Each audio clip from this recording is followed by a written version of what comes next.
Last ভিডিওতে তোমাদের আমি যেটা বলেছিলাম যে লাস্ট ভিডিওতে আমরা একটা উচ্চ মাধ্যমিকের এবার 2022-এ যারা উচ্চ মাধ্যমিক দেবে তাদের একটা সাজেশন দেওয়া হয়েছিল যে কী কী আমাদের এবার ইম্পর্টেন্ট কোয়েশ্চেন্স রয়েছে ব্রড কোয়েশ্চেন্সের ক্ষেত্রে, এবং স্কুল টেস্টের জন্য কী কী তোমাদের পড়তে হবে ব্রড কোয়েশ্চেন্সে মেইনলি। আর আরেকটা জিনিস যেটা বলেছিলাম যে নেক্সট ভিডিওতে আমরা মাল্টিপল চয়েস কোয়েশ্চেন এবং শর্ট অ্যান্সার টাইপ কোয়েশ্চেন নিয়ে আলোচনা করব। তো আজকে আমরা সেই কথা অনুযায়ী মাল্টিপল চয়েস যে কোয়েশ্চেন আমাদের থাকে কম্পিউটার অ্যাপ্লিকেশন সাবজেক্টের ক্ষেত্রে, সেই মাল্টিপল চয়েস কোয়েশ্চেনগুলো নিয়ে আলোচনা করব। তো আজকে আমরা যেটা সলভ করব সেটা হচ্ছে 2020 সালের কমার্স স্ট্রিমের স্টুডেন্টদের যে টেস্ট পেপার বেরিয়েছিল বিবি কুন্ডুর, সেই 2020 সালের টেস্ট পেপারটা আজকে আমরা একটু সমাধান করার চেষ্টা করব। তো যাদের কাছে টেস্ট পেপার আছে খুব ভালো কথা, তারা টেস্ট পেপারেই অ্যান্সারগুলো মার্ক করে নিতে পারবে। পুরনো গত বছরের টেস্ট পেপার যদি কারোর কাছে থাকে, কেউ যদি অন্য কোনো সিনিয়র কোনো ব্যাচের কারোর থেকে জোগাড় করে থাকো, তো সেইখানেই তোমরা মার্ক করে নিতে পারবে। আর না হলে একটু কোয়েশ্চেনগুলো আর অ্যান্সারগুলো তোমাদের একটু লিখে নিতে হবে আলাদা করে। তো ফার্স্ট যে পেজটা আমাদের ছিল কম্পিউটার অ্যাপ্লিকেশন সাবজেক্টের বিবি কুন্ডুর গত বছর 2020 টেস্ট পেপারে, সেটা ছিল পেজ নাম্বার 78, 78 নম্বর পৃষ্ঠায় আমাদের প্রথম কম্পিউটার অ্যাপ্লিকেশন সাবজেক্টের কোয়েশ্চেন ছিল। তো সেখানে মাল্টিপল চয়েস কোয়েশ্চেনে প্রথমে আমরা চলে আসি। তো দেখছি কোয়েশ্চেন নাম্বার 1 যেটা রয়েছে যে বিকল্প উত্তরগুলির মধ্য থেকে সঠিক উত্তরটি বেছে নিয়ে লেখো। মাল্টিপল চয়েস কোয়েশ্চেন, যে কারেক্ট যে অ্যান্সারটা আছে, যতগুলো অল্টারনেটিভ দেওয়া রয়েছে এখানে অপশানে, তো সেই কারেক্ট অ্যান্সারটা চুজ করে আমাদের লিখতে হতো। তো ফার্স্ট যে প্রশ্নটা ছিল যে ন্যান্ড গেট ব্যবহার করে অর গেট তৈরি করতে কয়টি ন্যান্ড গেটের প্রয়োজন। আমরা বারবার বলেছিলাম যে এই ইউনিভার্সাল গেট থেকে গেট ব্যবহার করে বেসিক লজিক গেটগুলো তৈরি করা, এগুলো আমাদের প্রশ্নের ক্ষেত্রে অনেক সময় আসে। তো মাল্টিপল চয়েস কোয়েশ্চেনেও আসে, শর্ট অ্যান্সার টাইপ কোয়েশ্চেনেও কখনো ঘুরিয়ে ফিরিয়ে আসে, কখনো ব্রড অ্যান্সার টাইপ কোয়েশ্চেনেও 2 নম্বরে একটা কোয়েশ্চেন চলে আসে যে ন্যান্ড গেট ব্যবহার করে অর গেট তৈরি করে দেখাও। তো ইউনিভার্সাল গেট দিয়ে প্রত্যেক কটা যে 3টে আমাদের বেসিক লজিক গেট আছে সবগুলোই বানানো সম্ভব। 2টো ইউনিভার্সাল গেট আছে আমরা জানি, ন্যান্ড আর নট। তো ন্যান্ড গেট দিয়েও অ্যান্ড অর আর নট এই 3টে বেসিক গেটের কাজ করা সম্ভব, বানানো সম্ভব। নট গেট দিয়েও অ্যান্ড অর আর নট এই 3টে বেসিক গেটের কাজ করা বা বেসিক গেটগুলো বানানো সম্ভব। তো আমরা দেখেছিলাম যে ন্যান্ড গেট দিয়ে নট গেট বানাতে গেলে, নট গেটের কাজ করতে গেলে একখানা ন্যান্ড গেটের প্রয়োজন হয়। ন্যান্ড গেট দিয়ে অ্যান্ড গেটের কাজ করতে গেলে 2টো ন্যান্ড গেটের প্রয়োজন হয়। ন্যান্ড গেট দিয়ে অর গেটের কাজ করতে চাইলে সেই ক্ষেত্রে আমাদের 3টে ন্যান্ড গেটের প্রয়োজন হয়। তাহলে এই ক্ষেত্রে আমাদের উত্তরটা হবে অপশন এ 3, যে ন্যান্ড গেটের সাহায্যে যদি আমি অর গেটের কাজ করতে চাই সেই ক্ষেত্রে আমাদের 3টে ন্যান্ড গেট ব্যবহার করতে হয়। তাহলে এই ক্ষেত্রে আমাদের অপশনটা হবে 1 নম্বর অপশন যেটা রয়েছে, উত্তর 3। সেকেন্ড কোয়েশ্চেনে চলে আসি। সেকেন্ড কোয়েশ্চেনে একটা লজিক ডায়াগ্রাম দেওয়া রয়েছে, সেই ডায়াগ্রামে আউটপুট মানে এফ সমান সমান কি হবে সেটা আমাদের এখানে নির্ণয় করতে বলেছে। তাহলে দেখতে পাচ্ছি যে এই যে লজিক ডায়াগ্রামটা রয়েছে সেখানে 3টে গেট ব্যবহার করা আছে। প্রথমে এ আর বি দুটো ইনপুট 2টো নট গেটের সাহায্যে, আলাদা আলাদা 2টো নট গেটের সাহায্যে সেই 2টো ইনপুট একটা নট গেটের মধ্যে যাচ্ছে। তাহলে দেখতে পাচ্ছি একটা বড় নট গেট রয়েছে। নট গেট আমরা বুঝতে পারছি কিভাবে, যে অর গেট রয়েছে তার সামনে একটা ছোট্ট বাবল রয়েছে। যদি বাবলটা তোমরা ভালো করে না দেখতে পাও, একটু বড় করে নিলাম, দেখতে পাচ্ছি যে এখানে অর গেটের সামনে একটা বাবল রয়েছে। তার মানে জানি যে অর গেটের সামনে বাবল থাকলে সেটাকে নট গেট বোঝায়। তাহলে এ আর বি দুটো ইনপুট যেই মুহূর্তে নট গেটের মধ্যে দিয়ে যাচ্ছে সেই দুটো কি হয়ে যায় জানি আমরা, নট গেটের মধ্যে দিয়ে গেলে সেগুলো কমপ্লিমেন্ট হয়ে যায়। তাহলে এ আর বি দুটো এ কমপ্লিমেন্ট এবং বি কমপ্লিমেন্ট হয়ে এই নট গেটের মধ্যে ঢুকছে। এবার নট গেট কি করে, যে প্রথমে যাদেরকে পাবে ইনপুট হিসেবে তাদেরকে আগে অর করে। তাহলে এ কমপ্লিমেন্ট আর বি কমপ্লিমেন্টকে আগে ও অর করবে। তার মানে এ কমপ্লিমেন্ট অর মানে মাঝখানে প্লাস সাইন, বি কমপ্লিমেন্ট থাকবে। লাস্টে পুরোটাকে নট করে, যেহেতু অর করার পরে পুরোটাকে নট করার কথা নট গেটের, তাহলে যাদেরকে প্রথমে অর করলো অর করার পরে পুরোটাকে একসাথে নট করবে। তাহলে A complement plus B complement পুরো তার মাথায় আরেকটা কমপ্লিমেন্ট চিহ্ন আসবে। তাহলে এবার আমাদের ডি মর্গানস থিওরেম যেটা বলেছিল সেটা আমাদের এখানে ডি মর্গানস থিওরেমটা এখানে অ্যাপ্লাই করতে হবে, যে দুটো ভেরিয়েবলের মাথায় এরকম একসাথে যদি কমপ্লিমেন্ট থাকে, কমপ্লিমেন্টগুলোকে আমরা ভেঙে দিতে পারি, ভেঙে দিয়ে কি হয়ে যায়, মাঝখানে যেই অপারেটরটা থাকে সেটা উল্টে যায়, মানে প্লাস থাকলে সেটা ডট হয়ে যায়, ডট থাকলে সেটা প্লাস হয়ে যায়। তাহলে এই ক্ষেত্রে আমরা কি হয়েছে পেয়েছিলাম হচ্ছে A complement plus B complement. এবার পুরোটার মাথায় যেহেতু কমপ্লিমেন্ট রয়েছে তাহলে এ কমপ্লিমেন্টের মাথায় কমপ্লিমেন্ট একটা চলে আসবে, আর বি কমপ্লিমেন্টের মাথায় আরেকটা কমপ্লিমেন্ট চলে আসবে, আর মাঝখানে যেহেতু প্লাস ছিল সেই প্লাসটা চেঞ্জ হয়ে গিয়ে ডট হয়ে যাবে। তাহলে এর মাথায় দেখতে পাচ্ছি দুখানা কমপ্লিমেন্ট চলে আসছে, বি এর মাথায় দুখানা কমপ্লিমেন্ট চলে আসছে। তাহলে কোনো কিছুর মাথায় দুখানা কমপ্লিমেন্ট আসা মানে সেটা আবার নর্মাল ঘুরে ফিরে সেই নর্মাল ফর্মেই চলে আসে, তার মানে শুধু এ চলে আসবে, আর বি এর মাথায় দুটো কমপ্লিমেন্ট মানে শুধু বি চলে আসবে। তাহলে আমরা ফাইনালি পাবো আউটপুটে এ ডট বি। তোমরা যদি এটা লিখে করো নিজে খাতায়, এটা বুঝতে আরো তোমাদের সুবিধা হবে। মুখে বলছি হয়তো একটু বুঝতে অসুবিধা হতে পারে তোমাদের, তোমরা যদি খাতায় এটা লিখে নাও তাহলে বুঝতে কোনো অসুবিধা হওয়ার কথা নয়। শুধু ডি মর্গানস থিওরেমটা আমাদের জানতে হবে, ডি মর্গানস থিওরেমটা এখানে অ্যাপ্লাই করলে আমরা দেখবো ফাইনাল যে আউটপুটটা আমরা পাচ্ছি সেটা আমাদের এ ডট বি আসছে। তাহলে এই ক্ষেত্রে উত্তরটা হবে ফোর্থ অপশন যেটা রয়েছে এ ডট বি। 3 নম্বর প্রশ্নে আমরা চলে আসি। বলছে যে এ এবং বি দুটো ইনপুট সম্বলিত যে এক্স নর গেটের আউটপুট কি হবে সেটা আমাদের বলতে বলেছে। তাহলে এখানে দেখতে পাচ্ছি অপশন এ যেটা রয়েছে সেটা কোন গেটের এক্সপ্রেশন, এ ডট বি আছে সেটা জানি আমরা অ্যান্ড গেটের এক্সপ্রেশন। ডি যেটা রয়েছে এ প্লাস বি, প্লাস মানে আমরা জানি কি অর, তার মানে এটা একটা অর গেটের এক্সপ্রেশন। সি যে অপশনটা রয়েছে যে একটা ভেরিয়েবল নর্মাল ফর্মে রয়েছে পরেরটা তার সাথে কমপ্লিমেন্ট ফর্মে রয়েছে, প্লাস আবার প্রথমটা কমপ্লিমেন্ট ফর্ম পরেরটা নর্মালে রয়েছে, এটা আমরা জানি এক্স অর গেটের এক্সপ্রেশন। তাহলে সিটা রয়েছে এক্স অর, মাঝখানে যে বি রয়েছে সেটা রয়েছে এক্স নর গেটের এক্সপ্রেশন, যেখানে আমরা জানি যে দুটো ভেরিয়েবলেরই আলাদা আলাদা করে কমপ্লিমেন্ট ফর্ম পাই আমরা, প্লাস মানে অর, আবার দুটো ভেরিয়েবলই নর্মাল ফর্মে এন্ড হয়ে থাকে। তার মানে A complement dot B complement plus A dot B, এটা হলো একটা এক্স নর গেটের বুলিয়ান এক্সপ্রেশন। তাহলে এই ক্ষেত্রে আমাদের উত্তরটা হবে option B, A complement dot B complement plus A dot B, এটা হচ্ছে একটা এক্স নর গেটের এক্সপ্রেশন। নেক্সট কোয়েশ্চনে চলে আসি 4 নম্বর। বলছে একটি হাফ অ্যাডারে দুটি ইনপুটের মান 1 হলে সাম ও ক্যারির মান কি হয়। তাহলে আমরা জানি যে হাফ অ্যাডার কি করে, দুটো বিটের মধ্যে যোগ করে যোগফল এবং আমাদের ক্যারি নির্ণয় করতে সাহায্য করে। এবার যোগফলটা কিভাবে হয়, বাইনারি অ্যাডিশনের নিয়মে। তাহলে 1 + 1 বাইনারি অ্যাডিশনে বলছে যে যোগফল আমরা পাই 0 1 + 1 করলে, এবং অতিরিক্ত পাই 1 মানে ক্যারি পাই 1। তাহলে এই ক্ষেত্রে সামের ঘরে পাবো 0, ক্যারির ঘরে পাবো 1, যেটা রয়েছে অপশন বি তে, যে 0 1 বলে লেখা রয়েছে। তাহলে এখানে আমাদের অ্যান্সারটা হবে অপশন বি 0 1, সাম হবে 0, ক্যারি হবে 1 হাফ অ্যাডারের ক্ষেত্রে। 5 নম্বর প্রশ্ন, 8:1 মাল্টিপ্লেক্সারে সিলেকশন লাইনের সংখ্যা হলো। তাহলে আমরা মাল্টিপ্লেক্সারের ক্ষেত্রে সিলেকশন লাইনের সংখ্যা নির্ভর করে ইনপুট লাইনের উপরে জানি।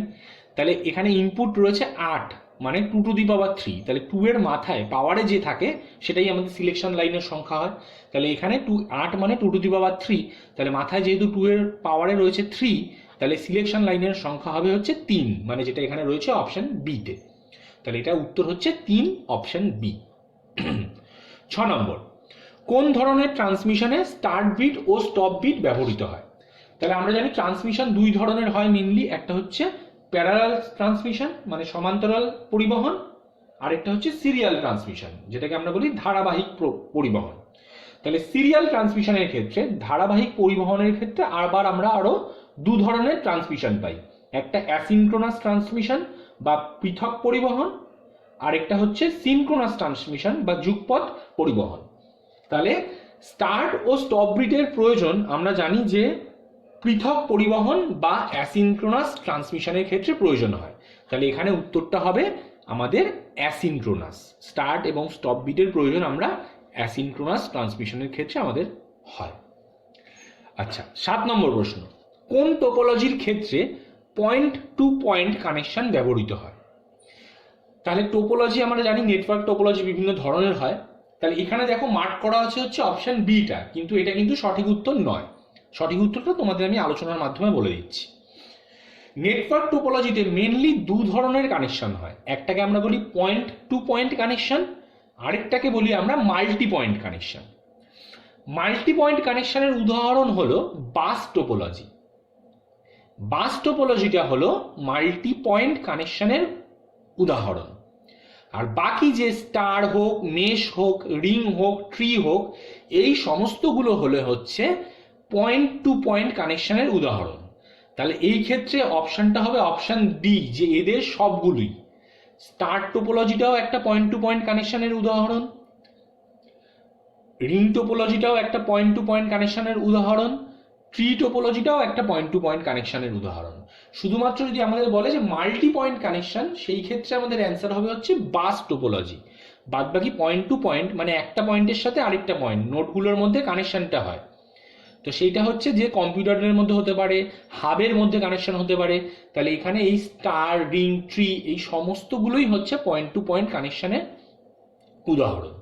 তাহলে অপশনটা হবে কিন্তু অপশন ডি। এখানে যদিও বি মার্ক করা আছে, কিন্তু উত্তরটা হবে আমাদের অপশন ডি, যে সবগুলোই হচ্ছে পয়েন্ট টু পয়েন্ট কানেকশনে ব্যবহৃত। ইমেলের ক্ষেত্রে সিসি মানে বোঝায় কার্বন কপি, তাহলে এখানে অপশনটা হবে option B, carbon copy. HTML এ কোনো টেক্সটকে চলমান মানে স্ক্রলিং এফেক্ট দেওয়ার জন্য আমরা জানি মার্কি বলে যে ট্যাগ আছে, সেটা হচ্ছে কোনো টেক্সটকে বা ছবিকে এরকম চলমান করতে সাহায্য করে আমাদের ওয়েব পেজের মধ্যে। তাহলে 9 এর উত্তরটা হবে হচ্ছে option C, marquee tag. 10, HTML এ কোনো টেক্সটকে আন্ডারলাইন করার জন্য আমরা জানি কি ইউ ট্যাগ ব্যবহার করা। তাহলে ইউ ট্যাগের সাহায্যে আমরা HTML এ কোনো টেক্সটকে আন্ডারলাইন করি। 11, লিস্ট ট্যাগের কোন অ্যাট্রিবিউটটি একটি অর্ডার্ড লিস্টের নাম্বারিং স্টাইল নির্বাচন করতে ব্যবহৃত হয়। তাহলে অর্ডার্ড লিস্টের জন্য আমরা জানি কি ওএল ট্যাগ ব্যবহার করি আমরা HTML এর ক্ষেত্রে। তাহলে ওএল ট্যাগ বাই ডিফল্ট যদি শুধু ওএল ট্যাগ আমরা ইউজ করি, সেক্ষেত্রে আমরা দেখি যে কি লিস্ট আইটেমগুলো নাম্বারিং হয়ে যায়, 1 2 3 করে এরকম নাম্বারিং হয়ে যায়। এবার যদি সেই নাম্বারিংগুলো না করতে চেয়ে আমরা যদি নাম্বারিং এর একটা স্টাইল মানে ABC বা রোমান 1 2 3 দিতে চাই, সেক্ষেত্রে কি করি আমরা, যে ওএল ট্যাগের সাথে টাইপ বলে একটা অ্যাট্রিবিউট ব্যবহার করি। মানে গ্রেটার দ্যান লেস দ্যান সাইনের মধ্যে যে ওএল ট্যাগের নামটা লিখি, তারপরে স্পেস দিয়ে টাইপ বলে ইকুয়াল টু সাইন দিয়ে ডাবল ইনভার্টেড কমার মধ্যে আমরা এ বলে দিই বা রোমান 1 মানে আই বলে দিই, তারপরে সেগুলো ওই ধরনের নাম্বারিং হয়ে যায়। তাহলে অর্ডার লিস্টের মধ্যে যদি নাম্বারিং এর স্টাইল আমরা কিছু একটা দিতে চাই, সেই ক্ষেত্রে আমরা টাইপ বলে অ্যাট্রিবিউটটা ব্যবহার করি। নেক্সট হচ্ছে 12 নম্বর প্রশ্ন। 12 নম্বর প্রশ্ন হচ্ছে যে কোনো নির্দিষ্ট মুহূর্তে ডেটাবেসের সমস্ত ডেটার সামগ্রিকতাকে বলা হয় ডেটাবেসের ইনস্ট্যান্স। তাহলে এই ক্ষেত্রে উত্তরটা হবে ডেটাবেস ইনস্ট্যান্স, যেটা এখানে অপশন সি তে রয়েছে।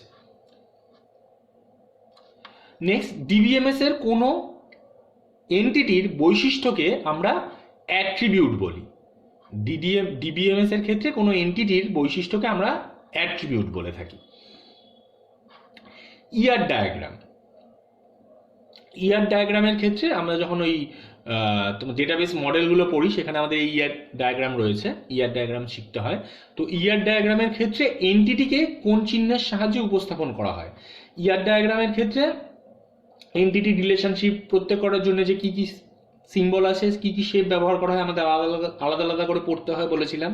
তাহলে এই এন্টিটির জন্য আমরা রেক্ট্যাঙ্গুলার শেপ যে বক্সগুলো, সেই বক্সগুলো আমরা এন্টিটির জন্য ব্যবহার করি ইয়ার ডায়াগ্রামের ক্ষেত্রে। তাহলে আমাদের এখানে উত্তরটা হবে অপশন সি। আচ্ছা, ডেটাবেসের কোন ডেটা মডেলে পেরেন্ট চাইল্ড রিলেশনশিপ লক্ষ্য করা যায়? তাহলে আমরা হায়ারার্কিক্যাল যে মডেল আছে, সেখানে দেখতে পাই যে একজনের তলায় আরেকজন আসে এরকম ভাবে। তার মানে ওপরে যে রয়েছে তাকে আমরা পেরেন্ট বলি, আর নিচে যে থাকে তাকে আমরা চাইল্ড বলি। তাহলে হায়ারার্কিক্যাল যে মডেল, সেখানে আমরা এই পেরেন্ট চাইল্ড রিলেশনশিপটা আমরা দেখতে পাই ডেটাবেস মডেলের মধ্যে। 16 নম্বর, রিলেশনাল অ্যালজেব্রার অপারেশন নয় নিচের কোনটি? তাহলে সিলেকশন, ইউনিয়ন, এই দুটোই রিলেশনাল অ্যালজেব্রার অপারেশন আমরা জানি। তাহলে এখানে প্রোডাকশন বলে মানে গুণ, প্রোডাকশন বলে যে রয়েছে, তাহলে গুণ বলে এরকম প্রোডাকশনের কোনো অপারেশন নেই। কার্টেসিয়ান প্রোডাক্ট আছে আমরা জানি রিলেশনাল অ্যালজেব্রার ক্ষেত্রে। তাহলে এখানে অপশন বি যেটা প্রোডাকশন, এরকম কোনো অপারেশন আমাদের রিলেশনাল অ্যালজেব্রায় নেই। তাহলে উত্তরটা হবে আমাদের অপশন বি, প্রোডাকশন।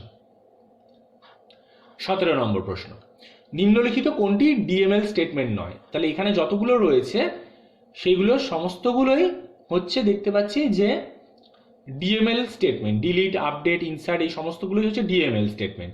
শুধুমাত্র অল্টারটা হলো হচ্ছে ডিডিএল স্টেটমেন্ট। তাহলে আমাদের এখানে ডিএমএল স্টেটমেন্ট কোনটা নয়, উত্তর হবে আমাদের হচ্ছে অপশন ডি, অল্টার। 18 নম্বর প্রশ্ন, একটি ওয়ার্কবুকে বাই ডিফল্ট কতগুলি ওয়ার্কশিট থাকে? মানে প্রথমে যখন আমরা এমএস এক্সেল 2007 ওপেন করি, ফার্স্টে আমরা একটা ওয়ার্কশিট দেখতে পাই, অ্যাকচুয়ালি ওটা হচ্ছে একটা ওয়ার্কবুক। তো সেই ওয়ার্কবুক যখন খুলি আমরা নিচে শিট ট্যাবে দেখতে পাই শিট 1, শিট 2, শিট 3 বলে 3টে শিট আমাদের রয়েছে। তার মধ্যে শিট 1টা আমাদের ফার্স্টে ওপেন হয়ে থাকে। তাহলে বাই ডিফল্ট একটা ওয়ার্কবুকে আমরা 3টে ওয়ার্কশিট দেখতে পাই। চাইলে আমরা ওখানে শিট ট্যাবের ওখানে যে প্লাস সাইন আছে সেই প্লাস সাইনে ক্লিক করে আরও একাধিক এক্সট্রা শিট আমরা আনতে পারি। কিন্তু প্রথমে যখন আমরা একটা ওয়ার্কবুক ওপেন করি এমএস এক্সেল 2007-এ, বাই ডিফল্ট সেখানে 3টে ওয়ার্কশিট থাকে। তাহলে উত্তর হবে আমাদের অপশন সি, 3টি। 19 নম্বর প্রশ্ন, এমএস এক্সেলে নিম্নলিখিত কোন গ্রুপের সাহায্যে সেল বর্ডার দেওয়া হয়? তাহলে যে সেলগুলো রয়েছে তার বর্ডার দেওয়ার জন্য আমরা এখানে ফন্ট যে কমেন্ট গ্রুপটা রয়েছে সেই ফন্ট কমেন্ট গ্রুপটা ব্যবহার করি এমএস এক্সেল 2007-এ। তাহলে অপশনটা হবে আমাদের উত্তরটা হবে অপশন এ। সেল বর্ডার দেওয়ার জন্য আমরা ফন্ট কমেন্ট গ্রুপটা ব্যবহার করি। তারপরে যে 20 এবং 21 নম্বর প্রশ্নটা আছে এটা আমাদের এমএস অ্যাক্সেস থেকে ছিল। তো তোমাদের যেহেতু এমএস অ্যাক্সেস এবার সিলেবাসেই নেই, না ব্রড কোয়েশ্চেন আসবে না শর্ট অ্যান্সার টাইপ কোয়েশ্চেন আসবে, তাই এই দুটো কোয়েশ্চেন নিয়ে আমি আর আলোচনা করলাম না। আমরা পরবর্তী যে পেজ আছে টেস্ট পেপারের 2020 সালের সেই পেজে আমরা চলে যাচ্ছি। নেক্সট যে পেজটা ছিল সেই পেজটা হচ্ছে 180 নম্বর পৃষ্ঠা, পেজ নাম্বার 180। তো সেখানে কি কি প্রশ্ন ছিল আমরা পরপর চলে আসি এবার। বলছে একটি সার্কিটের মধ্যে সমান্তরাল বৈদ্যুতিক সুইচ মানে প্যারালাল সুইচ, তার উদাহরণ হলো হচ্ছে লজিক্যাল অর গেটটা হচ্ছে প্যারালাল সুইচের উদাহরণ, আর অ্যান্ড গেটটা হচ্ছে সিরিয়াল সুইচের উদাহরণ। এটা মাথায় রাখতে হবে। তাই সার্কিট দিয়ে যদি আমরা রিপ্রেজেন্ট করতে চাই, প্যারালাল সুইচ হবে হচ্ছে লজিক্যাল অর, আর সিরিয়াল হবে হচ্ছে লজিক্যাল অ্যান্ড। তাহলে এই ক্ষেত্রে আমাদের যেহেতু বলেছে সমান্তরাল বৈদ্যুতিক সুইচ, তাহলে আমাদের উত্তর হবে অপশন সি, লজিক্যাল অর। 2তে দেখতে পাচ্ছি আর একটা লজিক্যাল সার্কিট ডায়াগ্রাম রয়েছে, এরকম লজিক ডায়াগ্রাম। তাহলে এখানে আউটপুটে কি পাবো সেটা আমাদের নির্বাচন করতে বলছে। তাহলে দেখতে পাচ্ছি এখানে একটা ন্যান্ড গেট রয়েছে, একটা নর গেট রয়েছে। তাহলে ন্যান্ড গেটের মধ্যে দুটো ইনপুট ঢুকছে এ আর বি। তাহলে ন্যান্ড গেট কি করে আমরা জানি যে প্রথমে অ্যান্ড করে তারপরে তাদের নট করে। তাহলে এ আর বি এই ন্যান্ড গেটের মধ্যে ঢুকলে ন্যান্ড গেটের আউটপুটে আমরা পাবো এ ডট বি পুরোটার কমপ্লিমেন্ট। এবার আমরা জানি কি নর গেট যখন একটা সিঙ্গেল ইনপুট পায় ও কি করে একটা নট গেটের মতো ফাংশন করে, মানে জাস্ট কমপ্লিমেন্ট করে দেয়।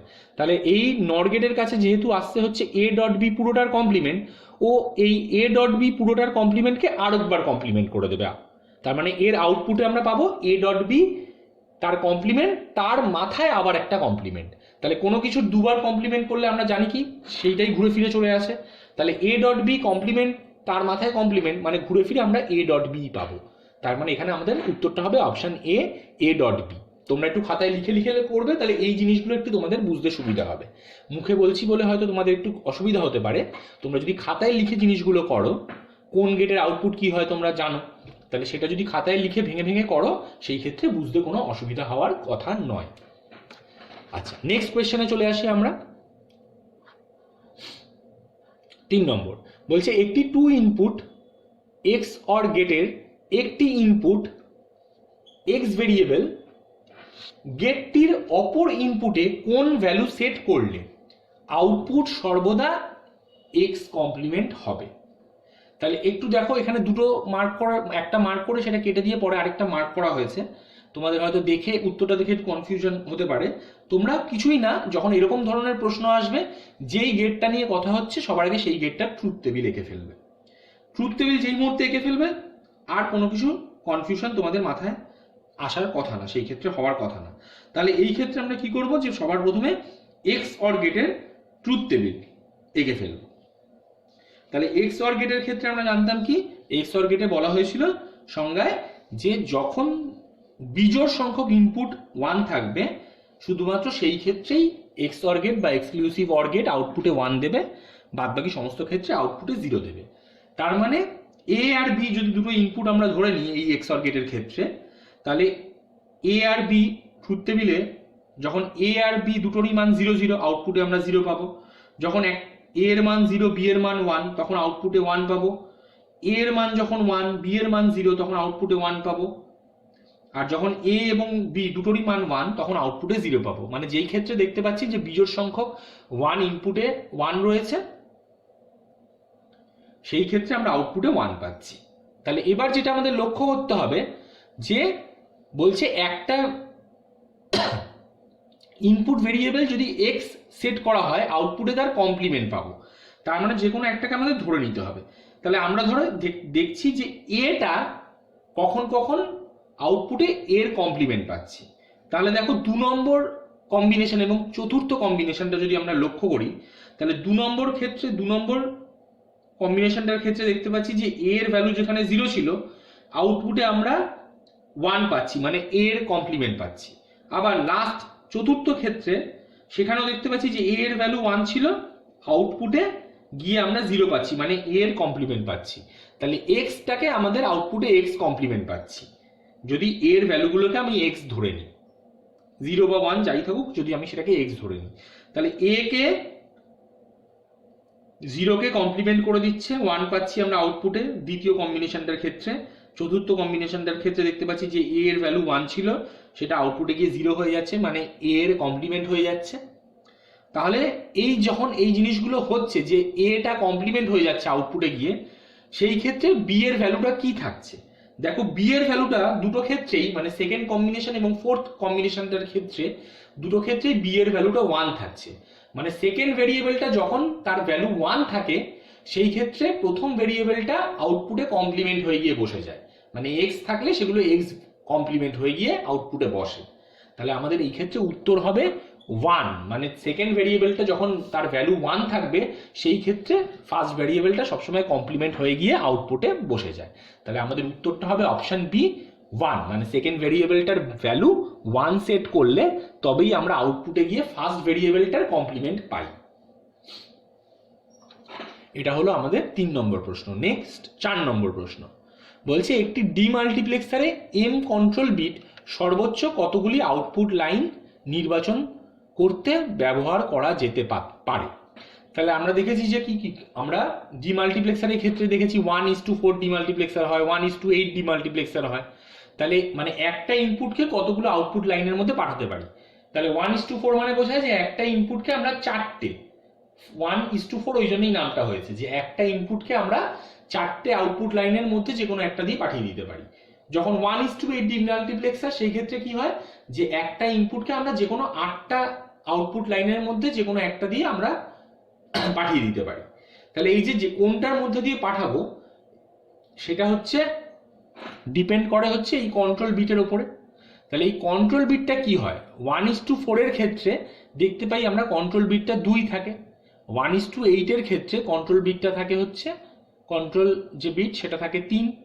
তার মানে এই যে আউটপুটের লাইন যখন 4 মানে 2^2, আবার যখন 8 2^3, তাহলে এই যে 2 এর পাওয়ারে যে সংখ্যাগুলো রয়েছে সেটাই হচ্ছে আমাদের কন্ট্রোল বিটের সংখ্যা হয়। তাহলে কন্ট্রোল বিটটা কত আছে সেটা 2 এর পাওয়ারে বসে গিয়ে আউটপুট লাইনটা আমরা পাই। তাহলে কন্ট্রোল বিট যখন 2, তাহলে আউটপুট আমরা পাই 2^2, মানে 4টে আউটপুট লাইন পাই। কন্ট্রোল বিট যখন 3টে, সেই ক্ষেত্রে আমরা আউটপুট লাইন পাই হচ্ছে 2^3, মানে 8টা, তখন নাম হয়ে যায় 1:8 ডিমাল্টিপ্লেক্সার।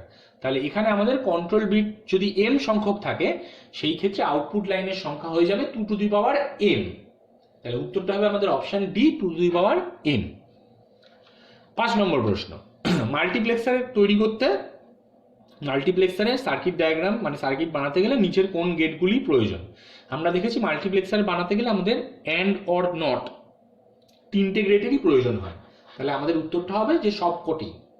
তাহলে অপশন ডি রয়েছে সবগুলি প্রয়োজন, সবগুলি প্রয়োজন হবে, তাই এখানে আমাদের অ্যান্সারটা হবে অপশন ডি।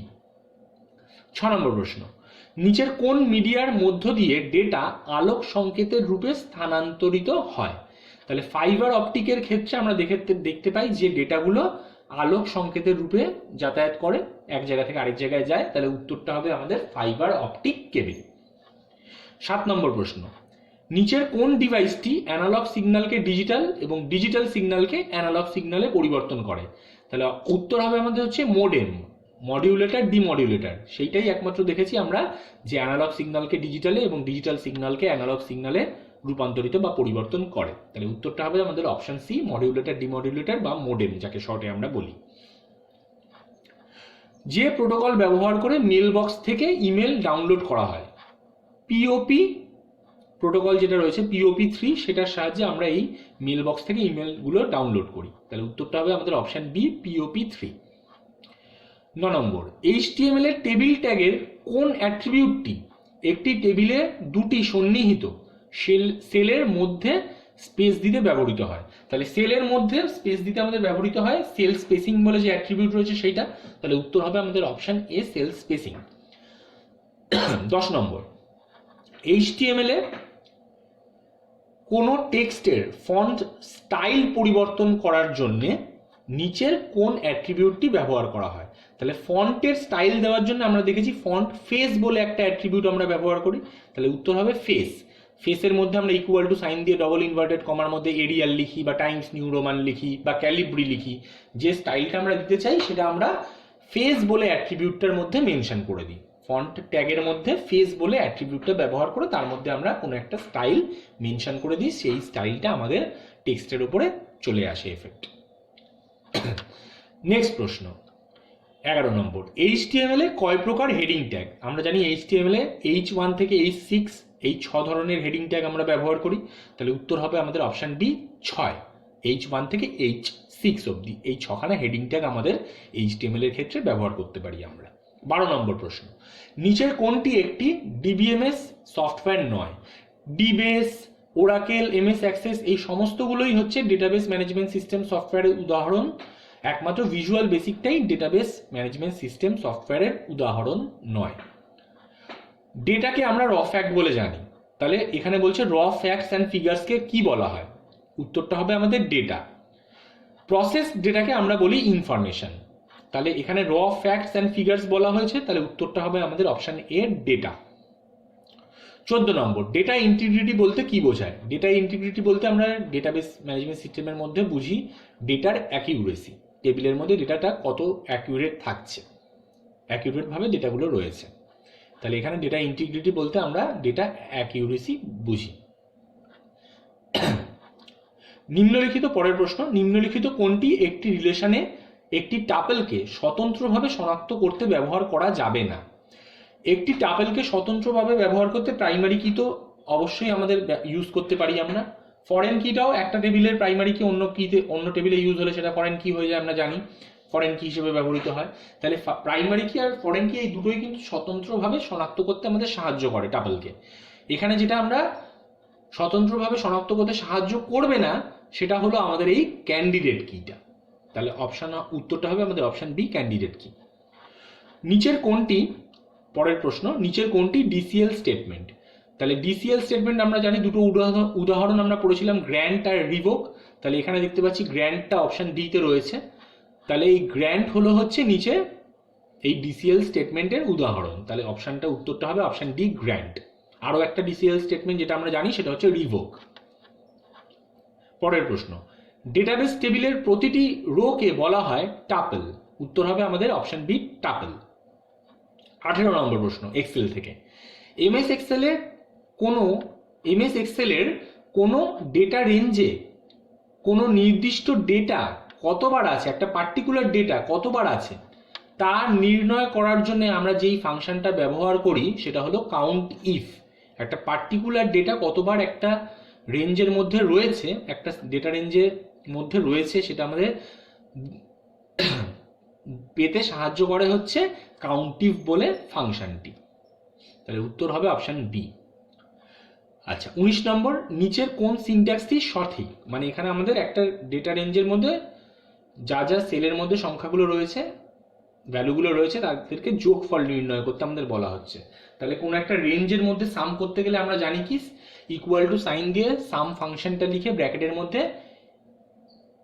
সেল রেঞ্জে গুলো বলে দিতে হয়। সেল রেঞ্জ বলতে গেলে যেখান থেকে যেই অবধি আমরা যেতে চাইছি মাঝখানে একটা কোলন সাইন ইউজ করতে হয়। তাহলে এখান থেকে বোঝাতে চাইছে যে A1 থেকে A5 মানে A1 A2 A3 A4 A5 এই 5খানা সেল হবে। তাহলে সেটা বোঝানোর জন্য, একটা রেঞ্জ বোঝানোর জন্য আমরা মাঝখানে কোলন চিহ্ন ব্যবহার করি। তাহলে এটা সেটা দেখতে পাচ্ছি এখানে অপশন ডি তে রয়েছে। তাহলে অপশন ডি এর যে সিনট্যাক্সটা সেটা কারেক্ট, বাদবাকি যেগুলো রয়েছে এখানে সেগুলো ইনকারেক্ট রয়েছে। প্রশ্ন নম্বর 20 এবং 21 যথারীতি আমাদের এমএস অ্যাক্সেস থেকে ছিল, তাই এগুলো নিয়ে আমরা আর আলোচনা করছি না, যেহেতু এমএস অ্যাক্সেসটা তোমাদের সিলেবাসে এবার নেই। তাহলে এই উত্তরগুলো মার্ক করা আছে যদিও, তাও আমরা এই 20 আর 21 নম্বর প্রশ্নটা নিয়ে আমি আর আলোচনা করলাম না। তাহলে এই যে আজকে আমরা এমসিকিউ বলেছিলাম করব, তো আজকে এই দুটো পেপার থাক। আরও এখানে আরও একাধিক আমাদের পেপার রয়েছে, এই টেস্ট পেপারের মধ্যে একাধিক কোয়েশ্চেন পাবো আমরা, সেগুলো আবার আমরা পরের ভিডিওতে দেখব। আজকে আমরা এখানেই শেষ করছি। নেক্সট ভিডিওতে আমরা আবার এই টেস্ট পেপার যে পরের যে পেজগুলো ছিল সেই পেজগুলো নিয়ে আবার আলোচনা করব।